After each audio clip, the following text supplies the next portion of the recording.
Good morning guys. आज निघालो भोरला. सकाळचे वाजले 8:30. निघालो, मग काढली आपली शाईन. मग पोचलो मी जयेशच्या घरी.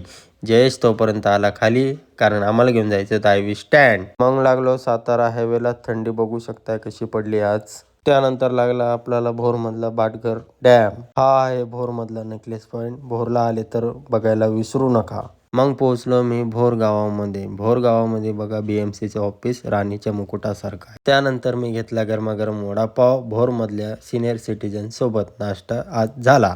फक्त 10 रुपयामध्ये एवढा छान वडापाव. आत्ता आम्ही निघालोय पहिल्या कॉलच्या लोकेशनवर. फायनली पोहोचलो आम्ही लोकेशनवर. पहिला कॉल करून निघालो आम्ही सेकंड कॉलला. त्यानंतर बघा कॅनलला किती सुंदर पाणी. त्यानंतर लागली सेकंड कॉलला वेटिंग. कॉल करून निघालो, कारण आम्हाला पोचायचं होतं भोरमध्ये खान सरांचा कॉल करण्यासाठी. सरांकडे जास्त पेशंटचा रश नसल्यामुळे पटकन कॉल झाला. त्यानंतर निघालो मेडिकलला. त्यानंतर घेतला मी मेडिकलचा सर्वे. त्यानंतर झाला आमचा 7वा कॉल. त्यानंतर आम्ही निघालो भोरमधला हा राजवाडा बघायला. त्यानंतर बघितला आम्ही भोरमधला भातघर डॅम.